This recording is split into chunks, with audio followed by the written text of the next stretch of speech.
Class रहेगी BHDC 131 Hindi मध्यकालीन कविता। अगर हम बात करें BHDC 131 का, आज की जो हमारी क्लास रहेगी चैप्टर नंबर 9 रहेगा रीति काव्य के प्रमुख कवि। इससे पहले मैंने आपको 8 चैप्टर पढ़ा चुका हूं, आप लोग उनका वीडियो जाकर के जरूर देख सकते हैं। और आपका जो चैप्टर नंबर 9 है रीति काव्य के प्रमुख कवि, और एग्जाम में आपसे पूछा भी जा सकता है कि रीति काव्य के प्रमुख कवियों के बारे में बताइए। ये क्वेश्चन जो आपका एग्जाम में 20 नंबर का आएगा। कितने नंबर का आएगा? 20 नंबर का क्वेश्चन आने की संभावना है। बुक में भी अगर आप लोग देखेंगे 9.2 क्या है, 9.2 में क्या दिया गया है, रीति काव्य के प्रमुख कवि। जैसे इसमें देखेगा रीतिबद्ध कवि, रीति सिद्धि कवि, रीति मुक्त कवि। यानी रीति काव्य में 3 कवि हैं। रीति काव्य में 3 प्रकार के कवि होते हैं। कितने प्रकार के जी? जो रीति काव्य है उसमें 3 प्रकार के कवि होते हैं। जैसे रीतिबद्ध कवि, रीति सिद्धि कवि और रीति मुक्त कवि। ठीक है, अब चलिए हम लोग इसकी क्लास को स्टार्ट करते हैं। तो सबसे पहले देखिएगा 9.2 रीति काव्य के प्रमुख कवि। देखिएगा रीति काल में 3 तरह के कवि हुए। क्या बोला भाई? जो रीति काल है उस समय कह सकते हैं कि 3 प्रकार के कवि थे। एक तो रीतिबद्ध थे, दूसरा रीति सिद्धि है और तीसरा रीति मुक्त है। पूरी रीति कविता एक समान नहीं, यानी सभी अलग अलग प्रकार की कविता लिखते हैं।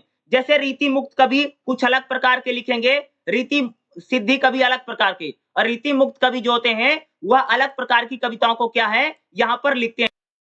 रीतिबद्ध जो कवि है एक समान नहीं। भाई देखो भाई, एक बताओ, अगर सारे एक जैसी कविताएं लिखेंगे तो उसमें फर्क कैसे हो जाएगा? यानी रीति काव्य में कह सकते हो कि सभी जो कवि हैं वह अलग अलग प्रकार की क्या है कविताएं लिखते हैं। रीतिबद्ध कविता लिखने वाले आचार्य कवियों की कई कोटियां हैं। यानी रीति काव्य के जो कवि हैं कई प्रकार के हैं, कई टाइप के अलग अलग प्रकार के कवि हैं जी। इसमें देखिएगा रीति काव्य के कवियों को आचार्य बोला जाता है। क्या बोला जाता है? रीति काव्य के जो कवि हैं उनको आचार्य बोला जाता है। जैसे सर्वांगीण निरूपक कवि हैं, विशेषांग निरूपण कवि हैं, रस निरूपण कवि हैं, अलंकार देखो जैसे सर्वांगीण निरूपण, यानी इसमें ये सभी प्रकार की कविता लिखते हैं। विशेषांगान निरूपण कवि यानी विशेष प्रकार की कविता लिखता है। रस निरूपक कवि यानी ये ज्यादातर रस लिखते हैं, जैसे हास्य रस हो गया, व्यंग रस हो गया, प्रेम रस हो गया, वात्सल्य यानी ममता जिसको बोलते हैं। अलंकार निरूपक कवि यानी अलंकारों का प्रयोग करते हैं। क्या है? अलंकार निरूपक कवि क्या है रीतिबद्ध में कि अलंकारों का प्रयोग करेंगे। छंद निरूपक कवि यानी ये छंदों का प्रयोग करेंगे। पूरा टेबल बनी हुई ना, चार्ट जो है, चार्ट में देखो, और उसमें सर्वरस निरूपक कवि यानी ये सभी प्रकार के रसों को गाते हैं। या इनकी कविताओं में हम लोगों को सभी प्रकार के जो रस हैं वह देखने को मिलता है। इसलिए कह सकते हैं इनको बोला जाता है सर्वरस निरूपक कवि। श्रृंगार रस वही होता है जो प्रेम होता है, उसी प्रकार की जो कविताएं लिखी जाती है उसी को हम लोग बोलते हैं श्रृंगार रस निरूपक कवि बोला जाता है। यानी वो जो कविताएं लिखते हैं वह कविताएं कैसी होती है? श्रृंगार की कविताएं लिखते हैं। अब देखेगा सर्वांगीण निरूपक कवि कौन है? इस कोटे के कवियों ने काव्य के सभी रस, अलंकार, छंद यानी सर्वांगीण निरूपक कवि जो होता है ना, ये भैया सभी चीजों को मिला करके कविता लिखते हैं। जैसे अलंकारों का प्रयोग करेगा, छंदों का प्रयोग करेगा, रसों का प्रयोग करेगा, आदि की व्याख्या के लिए उदाहरण के लिए कविताएं लिखी हैं। खास तौर से सर्वांगीण निरूपक कवियों में चिंतामणि, कुलपति मिश्रा, देव और भिखारी दास का नाम प्रमुख है। सर्वांगीण निरूपक कवि कौन है? चिंतामणि है, कुलपति मिश्र है, देव है और भिखारी दास हैं। विशेषांग निरूपक कवि कौन है? क्या है? विशेषांग निरूपक कवि। इस कोटि के कवियों ने काव्य को एक अधिक अंगों की विवेचना की, परंतु आचरत्व और कविता कर्म के दायरे में काव्य के सभी अंग नहीं आए हैं। यानी ये जो कवि हैं, इस प्रकार के जो कवि है यह क्या है, एक से अधिक अंगों का प्रयोग करते हैं कविता को लिखने में, लेकिन ये सभी चीजों का यूज नहीं करते।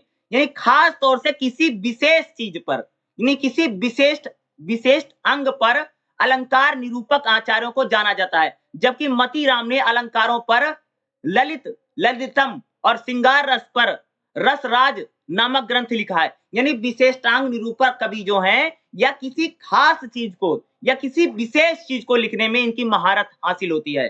ठीक है, विशेषांग निरूपक कवि जो हैं सबसे श्रेष्ठ माने जाते हैं, सबसे बढ़िया माने जाते हैं। ठीक है जी।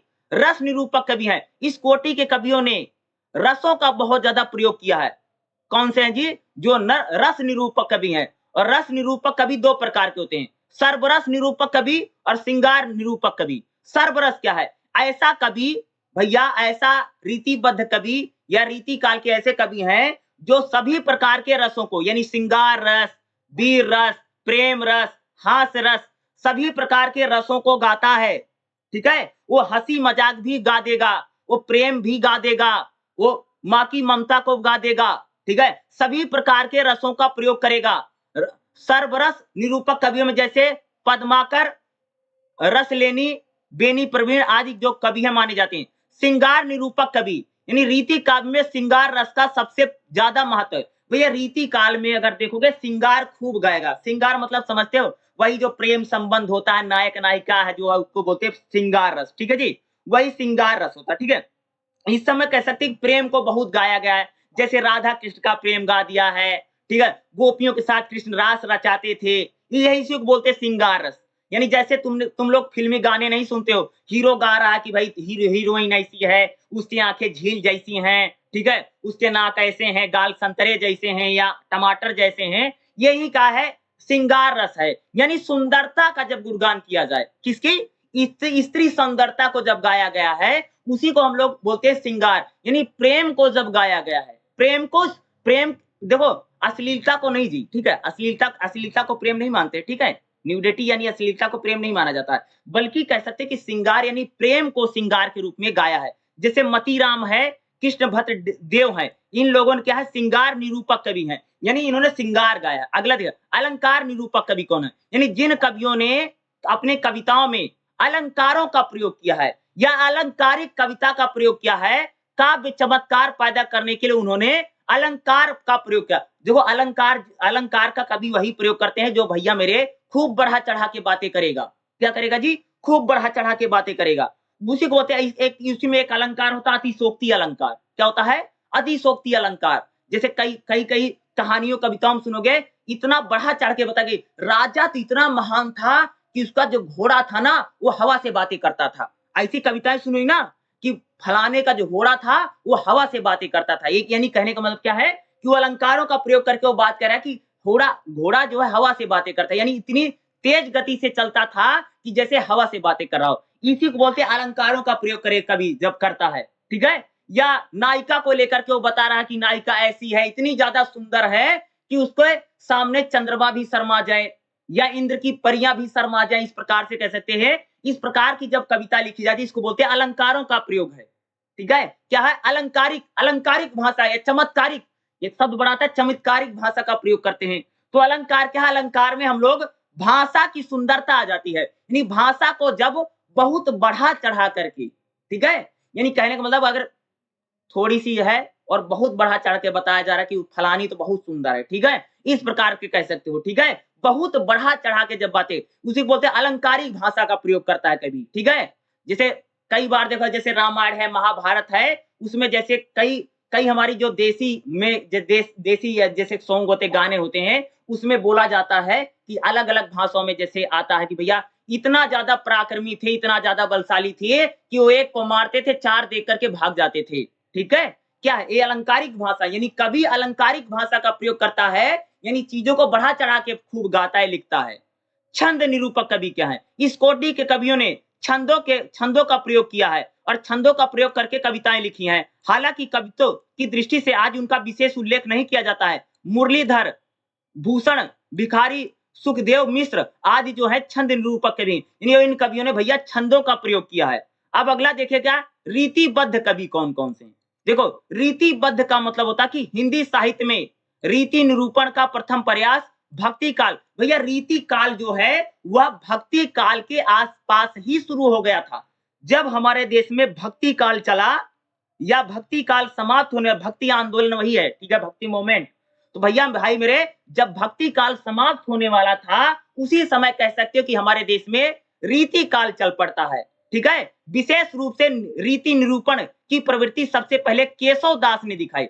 भैया रीति काल को लेकर के सबसे पहले जिस व्यक्ति के ने लिखा, उसका नाम है केशव दास। क्या नाम है जी? उनका नाम है केशव दास ने। इनका समय 1555 से लेकर के 1617 माना जाता है। वैसे रीति काव्य की परंपरा में चिंतामणि त्रिपाठी से शुरू हुई है, जिनका समय केशव से 50 वर्ष बाद आता। संभवतः केशव दास और चिंतामणि के बीच के समय में रीति काव्य की अनुपस्थिति के कारण ही आचार्य रामचंद्र शुक्ल ने अपने इतिहास में रीति ग्रंथकार कवियों की शुरुआत चिंतामणि से किया है। नहीं कह सकते, एक तो चिंतामणि है भैया और दूसरा है कह सकते हो कि उनका नाम है, एक तो चिंतामणि हो गए, दूसरा केशव दास। इन लोगों ने ही कह सकते कि रीति काव्य की क्या है, शुरुआत की है। ठीक है, और रीति काव्य में पहले हमारे रीति काव्य देखो, रीतिबद्ध कवियों में पहला नाम क्या है, आचार्य केशव दास। क्या है, रीतिबद्ध कवियों में पहले कौन कवि है, उनका नाम याद रखो, नाम पता होना चाहिए, बीच में कुछ लिख दो कोई फर्क नहीं पड़ेगा पेपर में। ठीक है, रीतिबद्ध कवि में पहला नाम क्या, आचार्य केशव दास। केशव दास का जन्म भैया 1555 में और मृत्यु जो यानी इनकी जो डेथ है वो 1617 में हुई है। आचार्य रामचंद्र शुक्ल ने इन्हें भक्ति युग का फुटकल कवियों में रखा है, परंतु इनकी कविता के स्वरूप को देखते हुए रीति युगीन आचार्य को रखा जाना चाहिए। इसके बावजूद इनकी मौजूदगी रीति काल से पूर्व की है। यानी आचार्य केशव दास जो हैं, कुछ लोग इनको कहते हैं कि रीति काल के पहले थे और कई सारे लोगों का मानना है कि रीति काल के समय के कवि इनको कहा गया है। ठीक है, अगला चिंतामणि है। चिंतामणि का जन्म 1600 ईस्वी के आसपास हुआ है और इनकी डेथ जो है 1680 यानी 80 साल जिए थी आसपास हुई है। रीति काल की परंपरा में चिंतामणि से प्रारंभ, यानी रीति काल जो कह सकते हैं चिंतामणि से शुरू हुआ माना जाता है। चिंतामणि की गणना सर्वांगीण निरूपक कवि में की, यानी चिंतामणि एक ऐसे प्रकार का कवि थे भैया कि जो सभी रसों को गाता था। यानी होता नहीं कि कोई व्यक्ति सर्वगुण संपन्न है, तो उसी प्रकार से कह सकते हैं कि जो यहाँ पर चिंतामणि है, चिंतामणि रीतिबद्ध की जितनी परंपराएं हैं उन सभी परंपराओं में कह सकते हो कि उन्होंने अपने काव्यों को लिखा है। इनके ग्रंथों में रस, विलास, कवि कुल, काव्य विवेक, काव्य प्रकाश आदि प्रमुख हैं। आचार्य रामचंद्र शुक्ल ने इन्हें उत्कृष्ट कवि कहा है। यानी चिंतामणि को कह सकते हैं कि आचार्य जो रामचंद्र शुक्ल है, इनको बोला है कि जो चिंतामणि है बहुत ही ज्यादा उत्कृष्ट कवि हैं। किसो चिंतामणि। अगले कवि कौन है, देव।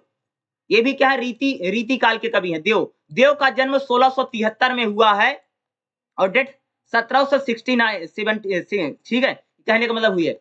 अगर आप देखेंगे देव रीति काव्य के सर्वांगीण निरूपक कवियों में आचार्य का नाम प्रमुख है। देव के महत्व का अंदाजा हम इसी बात से लगा सकते हैं कि द्विवेदी युग में हिंदी आलोचना में देव श्रेष्ठ हैं अथवा बिहारी। इस प्रश्न को लेकर के आलोचकों का तीखा विवाद चला है। देव के ग्रंथों की संख्या 72 बताई गई, यानी कह सकते हैं इसने यानी जो देव हैं इन्होंने कम से कम 72 रचनाएं लिखी हैं रीति काव्य को लेकर। कितनी जी, 72। और खास तौर से इन्होंने भोग विलास, रस विलास, रसायन, अष्टम आदि प्रमुख हैं इन्होंने जो लिखा है। इस प्रकार के जो इन्होंने लिखे हैं। भिखारी दास भी कहते हैं रीति काल के कवि माने थे। क्या जी, रीति काल के कवि कौन, भिखारी दास सर्वांगीण निरूपक आचार्यों में से सबसे प्रमुख हैं। इनका ग्रंथ रस सारांश, श्रृंगार निर्णय, काव्य निर्णय आदि है। आचार्य रामचंद्र शुक्ल ने इन्हें ऊंचे दर्जे का कवि कहा है। भिखारी दास को कह सकते भैया सबसे ज्यादा उत्कृष्ट यानी ऊंचे दर्जे का कवि कहा गया। किसको कहा गया जी, भिखारी दास को। ये सारा नाम याद रखना और एग्जाम में लिखते समय ना बहुत ज्यादा नहीं लिखना किसी के बारे में, 4-4, 5-5 लाइन एक्सप्लेन करना होता है, लेकिन नाम सबका पता होना चाहिए। भिखारी दास जितने लोग आ रहे हैं, ठीक है, भिखारी दास की प्रशंसा करते हुए आचार्य रामचंद्र शुक्ल ने इनको श्रृंगार का सबसे श्रेष्ठ और अनूठा कवि कहा है। ठीक है, ये ना तो शब्द चमत्कार पर टूटे हैं, ना तो दूर की सूझ के लिए व्याकुल हैं। इनकी रचना कह सकते हो, इनकी रचनाओं में रंजन कर्णिके है। भिखारी दास को बहुत ही ज्यादा बेहतर कवि माना जाता है। ठीक है, अगले पद्माकर कौन, पद्माकर का जन्म 1753 में हुआ और 1833 में मृत्यु हुई। विशेषांग निरूपक कवियों में पद्माकर का नाम सबसे महत्वपूर्ण है।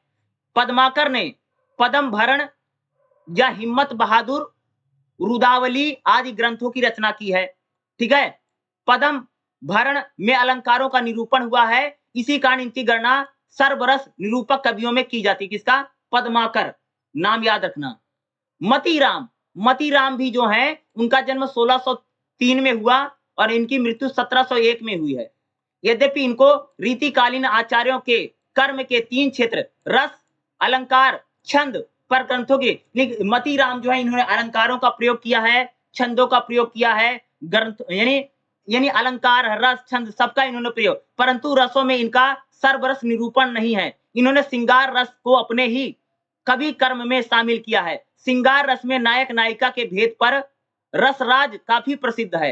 यानी इन्होंने नायक नायिका के प्रेम पर श्रृंगार में कह सकते खूब लिखा। किसने लिखा जी? मतीराम जो है, ठीक है। मतीराम के बाद है भूषण, ठीक है, भूषण नाम ही है, भूषण की कवि का नाम है, ठीक है जी, भूषण। देखिएगा भूषण है, भूषण का जन्म 1613 में कब हुआ है? भूषण का जो जन्म है 1613 में हुआ है और इनकी मृत्यु 1715 में हुई है। ये वीर रस के प्रमुख कवि, रीतिकालीन कवियों में क्या है? भूषण जो है वीर रस के कवि हैं, लेकिन रीतिकालीन कवि हैं। साथ ही भूषण को अलंकार निरूपक कवि माना जाता है। इन्होंने अलंकारों का, देखो भाई, जो भी वीर रस को लिखेगा अलंकारों का प्रयोग खूब करेगा, क्योंकि चीजों को बढ़ा चढ़ा के लिखा जाता है। क्या होता है जी? चीजों को बढ़ा चढ़ा के लिखा जाता है। इसलिए जो भी खास तौर से जो वीर रस मतलब समझते हो, जो वीरता को गाते हैं, देशभक्ति को, पराक्रम को जगाते हैं, शौर्य को जगाते हैं, उसको हम लोग बोलते हैं वीर रस, ठीक है। इसके प्रमुख यानी इनके प्रमुख भूषण के कौन कौन से ग्रंथ हैं? जैसे शिवराज भूषण, ठीक है, छत्रसाल दशक, छत्रपति शिवाजी महाराज या छत्रसाल दशक, ओज की कविताओं का इनका, ओज की कविता मतलब देश यानी देशभक्ति की कविताएं, देश प्रेम की कविताएं या वीरता की कविताओं को इन्होंने खूब लिखा है। ओज के कवि माने जाते हैं कौन से जी? भूषण माने जाते हैं, भूषण को माना जाता है। सारे खास तौर से अब अगले कुछ कवियों का हम लोग पढ़ने जा रहे हैं, जो कि रीति यानी रीति सिद्धि कवि माना जाता है। अभी हम सबसे पहले बिहारी जो है वह रीति सिद्धि कवियों में आते हैं। बिहारी रीति सिद्धि कवियों के श्रेष्ठ कवि हैं। रीति सिद्धि काव्य में ही नहीं, समस्त रीति काव्य में उनका प्रमुख स्थान है। किसका? बिहारी का। बिहारी का जन्म 1595 में, मृत्यु 1663 में हुई है। इनका एक ग्रंथ है बिहारी सताई। बिहारी ने क्या लिखा जी? बिहारी सताई लिखा है। इनकी रचनाओं में सामंती जीवन का चित्र, अरे सामंतवाद समझते हो? जो भैया 100 गांव का प्रमुख होता था, किसानों से खेती होती करवाता था, ठीक है, और उनसे लगान वगान लेता था, उसी को बोलते सामंत।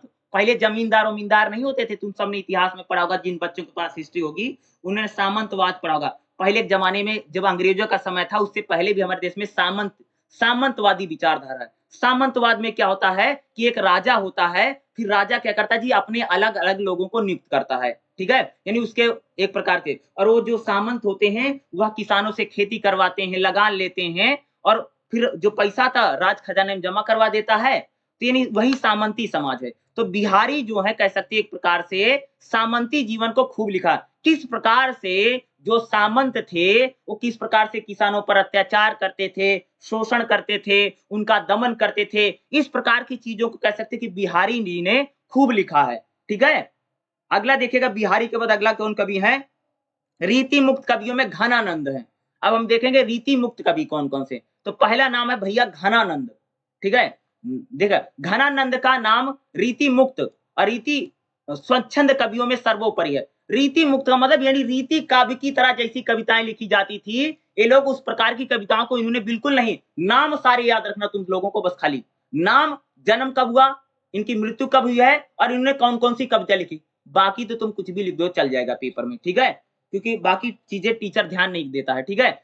बस नाम, जन्म, मृत्यु और इन्होंने क्या क्या लिखा, इतना पता रहेगा तो 4-5 लाइन आराम से लिख लोगे। और कम से कम 10-12 नाम याद होना चाहिए। कितना जी? कम से कम 10-12 नाम याद रखना, क्योंकि लिखने में क्या रहेगा, आसानी रहेगी। देखिए घनानंद जो है, घनानंद का नाम रीति मुक्त और रीति स्वच्छंद कवियों में सबसे आगे है। रीति का प्रवाहमान धारा के विरुद्ध खड़े होकर के एक नवतम काव्य धारा का प्रावतन करने का श्रेय घनानंद को जाता है। इनका जन्म 1673 में के आसपास माना जाता है। उत्तर प्रदेश के ब्रजभाषी कस्बे में घनानंद का जन्म हुआ। दिल्ली के मुगल बादशाह, ठीक है, मोहम्मद शाह रंगीला के दरबार में यानी मुंशी थे।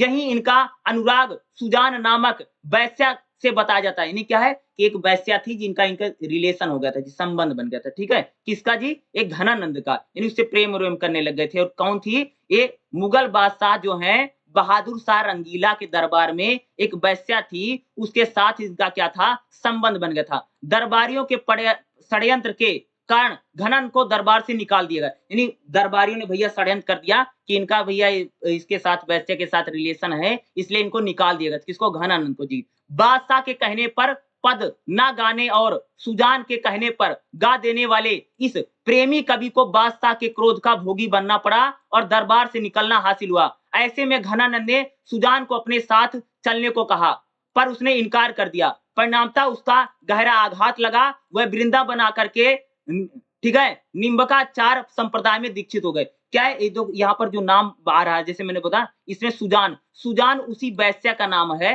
ठीक है, जिससे प्रेम करते थे। ठीक है, उसको भैया बोला कि चल, यानी बादशाह ने इनको निकाल दिया, चल तू मेरे साथ चल। उसने जाने से मना कर दिया। तो भैया ये दुखी होकर के, इससे इनको क्या लगा, इनको बहुत गहरा आघात लगा, किसको, घनानंद को। अरे छोड़ के चले आते हैं, और कहाँ चले जाते, वृंदावन, और यहाँ पर कह सकते कि सन्यासी बन जाते हैं और निम्बकाचार संप्रदाय में शामिल हो जाते हैं। और कृष्ण भक्ति में लीन होकर के घनानंद कह सकते हैं सुजान के प्रति उनके मन में गहरा प्रेम है को कम ना कर सके, इसलिए वह राधा कृष्ण के प्रेम में भी उसी की छाया को देखते थे। 1660 में अहमद शाह अब्दाली द्वारा किए गए आक्रमण का जो कत्लेआम हुआ, उसमें ये मारे गए थे। 1760 में भारत पर एक मुस्लिम आक्रांता, विदेशी आक्रांता अहमद शाह अब्दाली ने आक्रमण किया था, जिस समय कैसे घनानंद को इनकी डेथ हो जाती है। घनानंद जो एक प्रकार के कह सकते हो कि ये रीति मुक्त कवि हैं। एक घनानंद की स्टोरी भी देखो इसमें आ गई। ठीक है, अगला देखिएगा, अगला है आलम।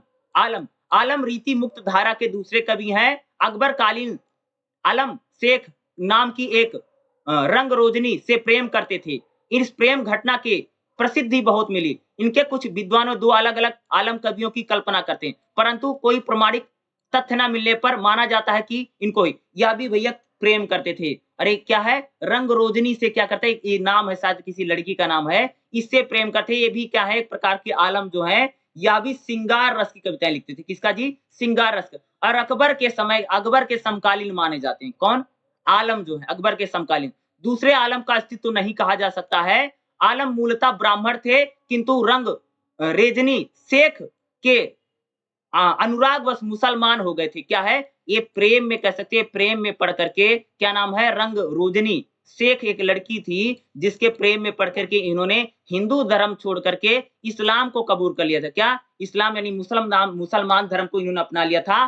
शेख से इनके प्रेम की कथा का आधार पर इनका काव्य प्रतिभा मानी जाती है। यानी इतना ज्यादा प्रेम था कि उसी प्रेम को लेकर के इन्होंने दुनिया भर की कविताओं को, कई सारी कविताओं को इन्होंने लिखा है।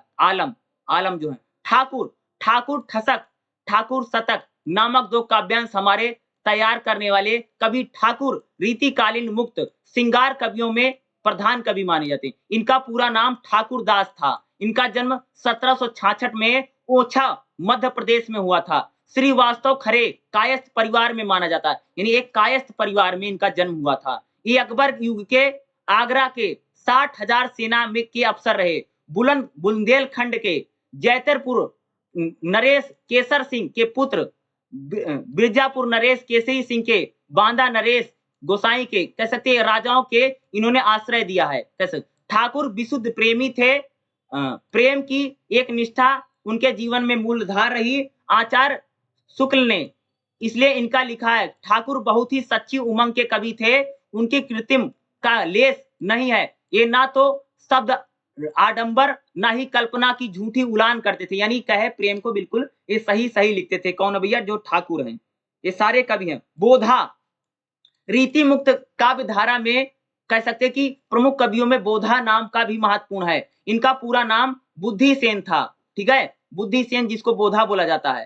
ठीक है, बोधा अपने आश्रयदाता पन्ना नरेश शेख सिंह की राज नर्तकी सुभान से प्रेम करते थे। यानी जिसके दरबार में रहते थे, वहीं पर एक नाचने वाली थी, उससे कई प्रेम करते थे। इक्सनामा कवि के व्यक्तिक प्रेम का बिरहान भाव बनकर के सामने आती है। बिरहान वसी में साफ बाला अरण उज्जैन युद्ध श्रृंगार आदि को इन्होंने खूब लिखा। यानी ये भी कह सकते हो कि ये जो बोधा हैं, ये क्या थे, ये नरेश शेख सिंह जो थे, राजा थे, उनके वहां पर रहते थे और वहीं पर एक नरकती जो नाचने वाली होती नहीं, दरबारों में नाचती, राजा के दरबारों में, ठीक है, उसी से प्रेम करते थे और उसी के प्रेम में आकर के कैसे थे, उन्होंने श्रृंगार रस की कविताएं लिखी। किसकी जी? श्रृंगार रस की कविताएं लिखी। किसने? बोधा ने। दुजदेव, दुजदेव कवि हैं। दुजदेव रीति मुक्त काव्य धारा के अंतिम कवि माने जाते हैं। यानी कि रीति मुक्त कवियों में कह सकते हैं दुजदेव जो हैं सबसे अंतिम कवि, लास्ट कवि माने जाते हैं। श्रृंगार प्रधान स्वच्छंद प्रवृत्ति को इन्होंने भी काव्य का प्रमुख विषय बनाया है। ये महाराजा मान सिंह दुजदेव के नाम से जाने जाते हैं। इनका प्रकृति प्रेम, श्रृंगार प्रेम, संयोग प्रेम, रीतिबद्ध और वियोग प्रेम को इन्होंने खूब गाया है। ठीक है, ये क्या हुआ? दुजदेव जो अंतिम कवि माने जाते, खास तौर से रीति मुक्त कवियों में। खास तौर से जितना मैंने बताया है, देखो इसमें जितने कवि हैं, रीति मुक्त कवि हैं, रीति सिद्धि कवि हैं, रीतिबद्ध कवि हैं, इसमें जितने कवियों का नाम मैंने बताया है, कम से कम आपको 8 से 10 कवियों का नाम पता होना चाहिए। पेपर में अगर आपसे पूछा जाता है रीति कालीन कवियों के बारे में बताइए, क्योंकि क्वेश्चन जो है 20 नंबर में आएगा। कितने नंबर में? ये क्वेश्चन हमेशा 20 नंबर में आता है। तो एक काम कीजिएगा, इनका नाम लिखो और नाम लिख करके और इनके बारे में 4-4, 5-5, 6-6 लाइनें लिखिए और इससे क्या होगा, 4-5 पेज एग्जाम में आराम से। जैसे पहले मैं एग्जांपल देके बताऊं, जैसे क्वेश्चन आ गया, जैसे क्वेश्चन लिखा है कि रीतिबद्ध कवियों, देखो रीतिकालीन कवियों का परिचय दीजिए 20 नंबर का। तो सबसे पहले क्या लिखोगे? भूमिका, 4-6 लाइन की भूमिका लिखी। रीति काव्य क्या बता दिया और फिर लिखोगे रीति काव्य के निम्नलिखित प्रमुख कवि हैं। ठीक है, फिर एक एक का नाम लिखो, 10-12 जो नाम पता नाम लिख दिया, फिर उनके बारे में 4-4, 5-5 लाइन जो है एक्सप्लेन करते चले जाओगे और आपका जो पूरा क्वेश्चन है कंप्लीट हो जाएगा। क्योंकि 20 नंबर के क्वेश्चन के लिए इसी प्रकार से, और लास्ट में आप निष्कर्ष लिख देना जिसको हम लोग कंक्लूजन बोलते हैं, और आपका जो पूरा क्वेश्चन होगा वह बिल्कुल कंप्लीट हो जाएगा। क्या होगा? आपका जो पूरा क्वेश्चन होगा वो कंप्लीट हो जाएगा। इसी प्रकार से हम लोग सभी क्वेश्चनों को क्या करते हैं? लिखते हैं। और आप लोग भी इसी प्रकार से आपके जो क्वेश्चन एग्जाम में पूछे जाएंगे उनको भी आप लोग लिखेगा, जैसा मैं आप सबको बता रहा हूं। ठीक है, अगर आप लोग ऐसा लिखेंगे तो आपको एग्जाम में अच्छा मार्क्स आएगा। और हमेशा जब मैं पढ़ाता हूं तो मेरे से इस बात को हमेशा पूछ लिया करो कि इसको लिखना कैसे है। क्या है? इसको लिखना कैसे? क्योंकि किताब में तो दुनिया भर की बातें लिखी ना। अरे भाई अभी मैं पढ़ा रहा था, अगर तुम किताब देख रहे होगे तो मैं पूरा बोलता नहीं, पढ़ाता नहीं हूँ, क्योंकि जितना उतना ही मैं पढ़ाता हूँ जितना एग्जाम में लिखा जाता है। तो पढ़ाने का तौर तरीका मेरा वैसा ही है जैसे पेपर में लिखा जाता है। और हमेशा जब भी मैं क्लास पढ़ा देता हूं तो पूछ लिया करो इसको लिखना कैसे। क्या? इसको लिखना कैसे? क्योंकि लिखना ही सबसे ज्यादा जरूरी है ना। अगर लिखना ही नहीं आएगा तो पेपर पास कैसे होगा? ठीक है, क्योंकि लिखना आ गया है तो पेपर पास करना बहुत आसान है। क्या है? अगर तुमको लिखने का कला आता है तो चाहे तुम एक रात पढ़ के जाओगी तब भी 60-70 नंबर लेकर के आओगी। और वहीं तुम्हारी जो कोई दोस्त है, फ्रेंड है, चाहे वो 2 महीने पढ़ के गई है तब भी उसका 60-70 आएगा और तुम्हारा एक रात में ही पढ़ करके 60-70 आ जाएगा। क्योंकि कहने का मेरा मतलब यह है कि टीचर ओनली लिखा कैसे है, लिखने का तौर तरीका कैसे है, नंबर इसी पर डिसाइड हो जाते हैं। थोड़ा सा हेडिंग वेडिंग देख लिया जाता है, बाकी बहुत चीजें मैटर नहीं करती है। अंदर में तुमने क्या लिख रखा है ऐसा नहीं, अंदर में तुम गाने लिख दो, गलत मत लिखना, लेकिन बना के लिख दोगे तब भी 60 से 70 नंबर इग्नू जैसी यूनिवर्सिटी में आराम से पाया जा सकता है। चाहे हिस्ट्री का पेपर हो, चाहे हिंदी का पेपर हो। ठीक है, ये यूनिवर्सिटी ऐसी चलती है, सिर्फ इग्नू नहीं, सारी यूनिवर्सिटियां। और एक बता दूं, 90% चांस यही है, अगर आपने पेपर में 4 पन्ने भर दिए, ठीक है, लिख दिए, चाहे आपको सिर्फ ओनली हेडिंग याद करना है, हेडिंग है एक्सप्लेन कर दिया 4 लाइन में, 5 लाइन में, इससे चल जाएगा। क्योंकि यहाँ पर कुछ भी रटा नहीं जाता है। यही जो मेरा तरीका अगर आप इसको अपनाएंगी तो मैं जरूर कह सकता हूँ कि एग्जाम को पास करना आपके लिए बहुत आसान हो जाएगा। और हम हमेशा जब किसी क्वेश्चन को लिखा करो ना तो क्वेश्चन लिखो और उसकी 10-12 हेडिंग निकाल लो। ठीक है, और 10-12 हेडिंग आपको पता है, पेपर में भूमिका लिखा, 10-12 हेडिंग लिखा, हेडिंग को 4-6 सभी हेडिंगों को 4-4, 5-5 लाइन में एक्सप्लेन करती चली गई, लास्ट में निष्कर्ष लिख दिया, पेपर आपका पूरा क्वेश्चन कंप्लीट हो गया। ना तो कोई चीज रटी जाती है, क्योंकि रट करके पेपर नहीं लिखा जाएगा। ठीक है, इसलिए थोड़ा समझ लीजिए और पेपर को करने का, लिखने का तौर तरीका जरूर समझिए, क्योंकि बहुत जरूरी है। चाहे आप बीए कर रहे हैं, चाहे एमए कर रहे हैं, चाहे आप बीएड कर रहे हैं, या आप किसी भी, खास तौर से अगर आप आर्ट के विषय में, सोशल साइंस डिपार्टमेंट में, यानी आंसर राइटिंग चलती है जी।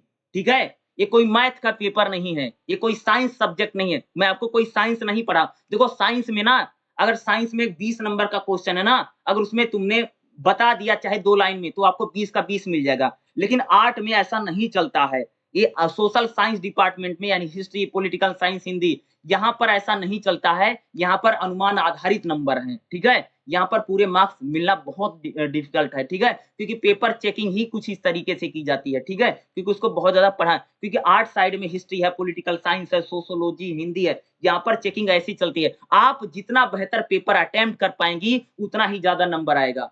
चाहे तुम 1 महीना, एक बात बता दूँ, तुम मान लीजिए तुमने 1 महीना पढ़ाई किया और एक महीना पढ़ा, तुम्हारा 60 नंबर आया। कितना आया जी? 60 नंबर आया। अब ये नहीं है कि तुम 2 महीना पढ़ाई करोगी, 3 महीना, तो तुम्हारा 60 का 70, 70 का 80 हो जाएगा। नहीं, एक ही महीना पढ़ना है तुमको अब भी, लेकिन सिर्फ क्या करना है कि तुमको लिखने का तौर तरीका, जब तक तुम्हारे लिखने का तौर तरीका नहीं बदलेगा, तब तक नंबर 60 का 70 में, 70 का 80 में कन्वर्ट करना आर्ट के विषयों में, खास तौर से बीए के प्रोग्राम में बहुत डिफिकल्ट है। मेरा खुद का एक पर्सनल एक्सपीरियंस है भाई मेरे, ठीक है? मैं खुद पेपर लिखता था, अपनी खुद की अगर बताऊँ ना, मैं जब बीए करता था, मेरे जो नंबर आते थे वो 65 से 75 के बीच में आते थे। कितने के बीच में? यानी मैं जितना पेपर लिखा, मैं हिस्ट्री के पेपर मैंने 6-6 पेपर लिखे हिस्ट्री में, 6-6 पेपर मैंने पॉलिटिकल साइंस के लिखे, ठीक है? हिंदी के पेपर भी लिखता, हिंदी मेरा पेपर नहीं था, हिंदी में तो मैं पढ़ता भी नहीं था, ठीक है? वही मैं हिस्ट्री, क्योंकि हिस्ट्री पॉलिटिकल साइंस मेरा मेन पेपर था, ठीक है? क्योंकि मुझे उसी का टीचर बनना था, इसलिए वही पढ़ता था, बाकी चीज़ों में ध्यान नहीं देता था मैं, ठीक है?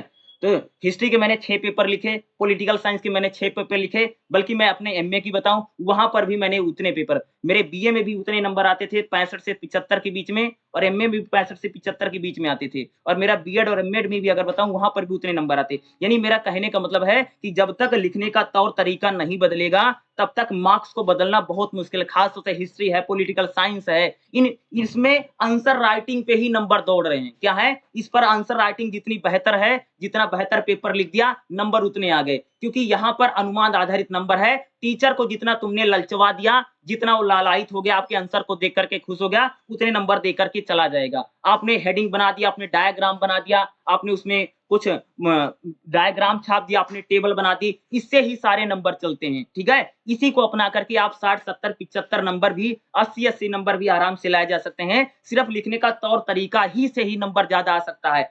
पढ़ने के लिए तो आप 1 डेढ़ महीना पढ़ लो, 1 हफ्ता पढ़ लो तो बहुत है। अगर आपने सही से 1 हफ्ता भी पढ़ लिया तो बहुत है, इतना तो बहुत है। इतना ज्यादा विद्वान बनने की जरूरत नहीं है तुमको, ठीक है?